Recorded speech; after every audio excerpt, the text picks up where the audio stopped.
शरणं प्रयान्ति भगवन् पादद्वयं ते प्रजाः हेतुस्तत्र विचित्रदुःखनिचयः संसारघोराणवः अत्यन्ते स्फुरदुग्ररश्मिनिकिरव्याकीर्णभूमण्डले ग्रैष्माकार्यतीन्दुपादशैलच्छायानुरागं रविः। जय बोलो समतिनाथ भगवान की। चारित्र चक्रवर्ती आचार्य श्री शांति सागर जी महाराज की। गुरुवरी आचार्य श्री धर्म सागर जी महाराज की। आचार्य रत्न श्री वर्धमान सागर जी महाराज की।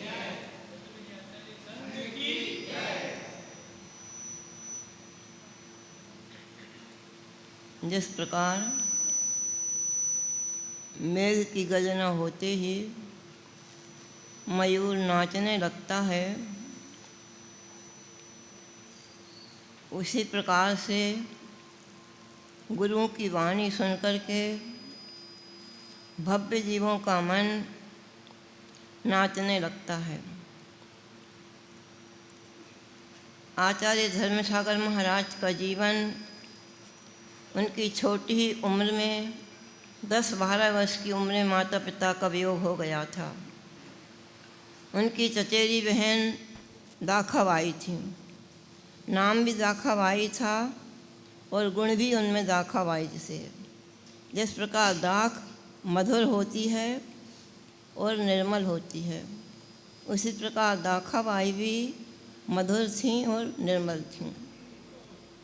उन्होंने जब चिरंजी लाल जी के माता पिता का वियोग हुआ, तब दाखाबाई ने उन्हें अपने पास रखा। वो बाल विधवा थीं, उनको भी सहारा मिल गया और इनको भी पालन पोषण का कार्य हो गया। महाराज जब थोड़े बड़े हुए, लोगों ने कहना शुरू किया कि इनको कुछ काम करना चाहिए। तब दाखाबाई किसी तरह से उनको इंदौर ले गईं।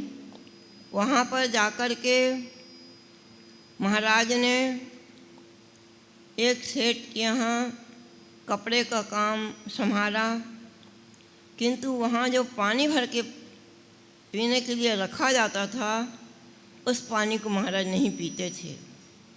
कुआं पर जाकर के खींच करके अपना पानी पीते थे। इस बात को इंदौर की सेठानी ने देख लिया और उन्होंने कहा कि आप हमारे पास पानी पीने आ जाया करो, किंतु महाराज ने मौन होकर के उस बात को टाल दी।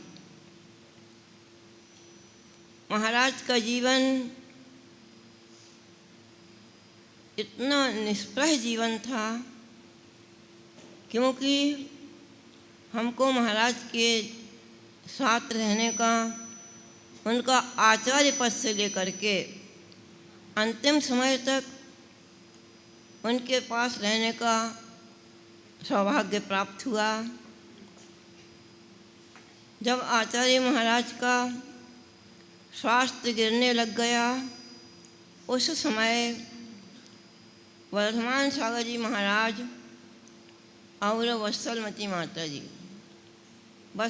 माता जी उस समय ब्रह्मचारिणी थीं, किंतु उन्होंने और महाराज जी ने मिलकर के महाराज की अच्छी संभाल की। आहार में चाहे महाराज 1 बजे उठते, चाहे 2 बजे उठते, चाहे 3 बजे उठते, किंतु तब तक वर्धमान सागर जी महाराज आहार नहीं करते। वत्सलमती माता जी ब्रह्मचारिणी थी, वो भी भोजन नहीं करती। अभी आप लोगों के सामने महाराज ने कहा कि गुलाबचंद जी गोधा किशनगढ़ के कम से कम 10-12 चौके आते थे। महाराज का इतना पुण्य था कि महाराज का चातुर्मास जहाँ होता, वहाँ प्रायः बाहर के आने वाले चौकों के द्वारा ही चातुर्मास पूरा हो जाता। नागरिक लोग तो यह सोचते कि कब ये जावें और हमारे घर महाराज का आहार हो। उनका पुण्य बहुत विशिष्ट था। जब 25वां निर्वाण दिवस पर महाराज दिल्ली गए, पहले दिन की बात है। जनता पार नहीं था, ग्रीष्म ऋतु थी। जगह जगह लोगों ने ठंडाई शिकंजी लाने की जगह जगह व्यवस्था कर रखी थी। चांदनी चौक में इतनी भीड़ थी। दिल्ली का सबसे बड़ा स्थान था चांदनी चौक। विद्यानंद महाराज भी उस समय मौजूद थे। उनके साथ बहुत बड़ी संख्या में जनता थी। अब महाराज को लाल मंदिर में प्रवेश कैसे कराएं? इतनी भीड़ जिसका कोई पार नहीं। किंतु फिर भी संघ को, आचार्य श्री को अंदर लाल मंदिर में ले गए।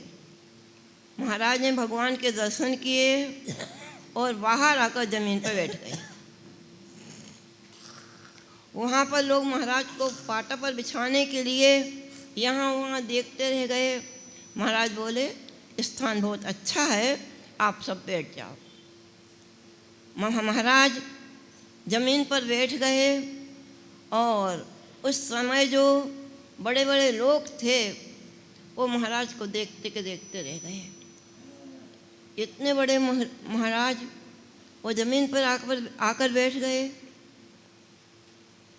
किंतु इन बातों पर महाराज का जरा भी प्रभाव नहीं था। वो अपनी उन्नति का कारण निर्दोष संयम। दिल्ली जैसे शहर में ठंड के दिन में इतनी ठंड पड़ती थी कि यदि कटोरी में पानी रख दिया तो बर्फ बन जाता था, इतनी ठंड थी। किंतु महाराज ठंड के दिन में भी बाहर ही लोग सोच जाते थे। इतनी ठंड में लोग देखते रह जाते कि महाराज इतनी ठंड में बाहर निकले हैं। किंतु महाराज ने अपनी चर्या में कभी हानि नहीं की। दिल्ली में भी उन्होंने उनकी इस क्रिया को देखकर लोगों ने हर तरह की व्यवस्था भी बनाई। पहले लोगों के मन में ये था कि इतने बड़ा संघ और दिल्ली में कौन उनको आहार देगा, कैसे महाराज का आहार होगा, कैसे वहाँ पर महाराज रह पाएंगे। किंतु महाराज का पुण्य था, दरियागंज में सारे संपत्तिशाली लोग हैं। क्योंकि बड़े बड़े शहरों में एक स्थान ऐसा रहता है कि जहाँ पर सभी संपत्तिशाली लोग रहते हैं। वहाँ पर सभी लोगों के घर में चौके लगे। आचार्य देशभूषण महाराज के वहाँ पर 5 चातुर्मास हो चुके थे, किंतु उनके लिए भी ऐसे कहीं चौके नहीं लगे। खुद स्वयं देशभूषण महाराज देखते रह गए कि दरियागंज में इतने घर घर में चौके लग रहे। सारे संघ की व्यवस्था दरियागंज के चौकों में ही बनी। वहाँ पर महिला आश्रम में आर्य का संघ रुका हुआ था और बाल आश्रम में आचार्य महाराज का संघ था। और भी जितने मुनिराज थे सभी वहीं थे बाल आश्रम में। और वहाँ पर जो भी प्रोग्राम हुए उन सब में श्वेतांबर दिगंबर सभी एक साथ बैठते थे। एक दिन महाराज ने कह दिया, श्वेतांबर साधु पानी पीने के लिए घड़ा रखते थे और श्वेतांबर साधुयाँ पानी पीने के लिए अपने पास व्यवस्था रखती थीं। महाराज ने कहा कि गृहस्थ लोग तो जितनी देर यहाँ पर सभा रहती है तब तक बगैर पानी पिए बैठे रहते हैं, और आप साधु हैं, साधु होकर के अपने पानी की व्यवस्था लेकर बैठते हो, यहाँ स्टेज पर नहीं चलेगा। यद्यपि महाराज को सब लोग भोला कहते थे, महाराज बिल्कुल भोले नहीं थे। उनका ऐसा भोलापन था कि विषय कषाय की जहाँ चर्चा होती थी वहाँ वे नहीं सुनते थे, किंतु धर्म की चर्चा में पीछे नहीं रहते थे। धर्म को आगे बढ़ाने के लिए उनका पूरा प्रयास रहता था। दिल्ली में तो इतनी प्रभावना हुई महाराज की, इतनी प्रभावना हुई, वहाँ के लोगों ने महाराज के लिए भगवान मान लिया।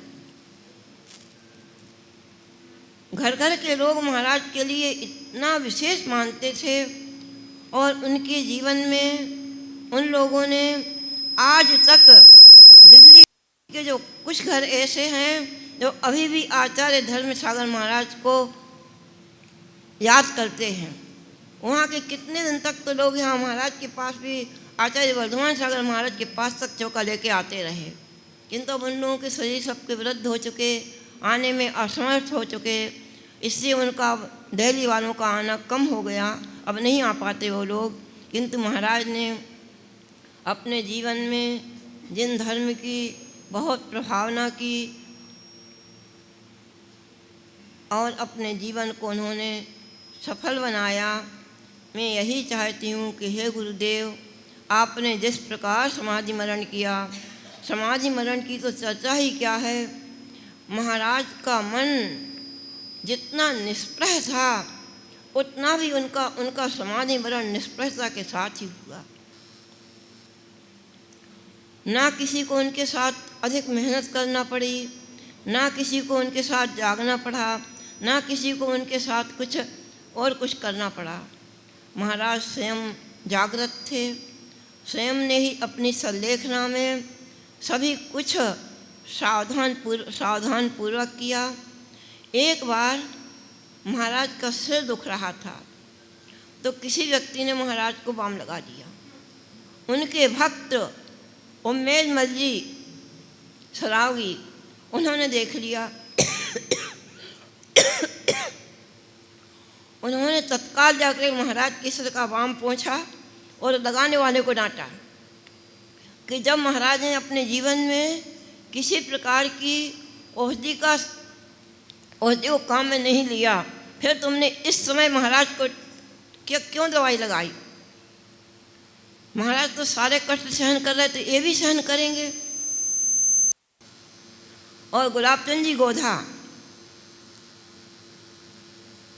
जब महाराज का शरीर अंतिम समय में रहा तो सागर महाराज भी वहाँ मौजूद थे। वर्धमान सागर महाराज तो उस टाइम सुरसागर महाराज से छोटे थे, इससे वो तो उनके आगे नहीं, सुरसागर जी के आगे इतना नहीं बोलते थे। किंतु सुरसागर महाराज की भी हिम्मत नहीं हो रही थी कि वो ये कह दे रहे हैं कि महाराज अब आप त्याग करो। किंतु जब कोई भी बोलने की हिम्मत नहीं कर रहा था महाराज से, तब फिर गुलाबचंद जी गोधा बोले कि महाराज अब आपकी शारीरिक स्थिति गिर चुकी है, आप अब 4 प्रकार के आहार पानी का त्याग कर दो। महाराज जैसे ही शुद्धि के लिए वापस आए थे वैसे वापस लौट गए और उस दिन 3 घंटे के बाद शाम को 6:15 साढ़े 6 बजे करीब उनका संलेखना मरण हो गया। यद्यपि उनकी संलेखना से संघ में सभी साधुओं को बहुत दुख हुआ, किंतु इसका उपाय नहीं। जन्म और मरण इनकी कोई समय निश्चित नहीं, इनको कोई रोक सकता नहीं।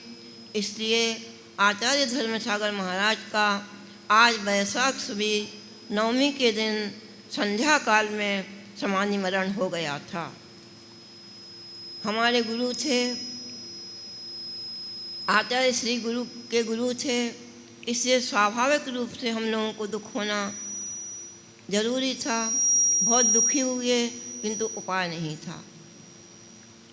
आचार्य महाराज की संलेखना के बाद फिर तत्काल ही महाराज को आचार्य पद देने की उसी समय बात थी।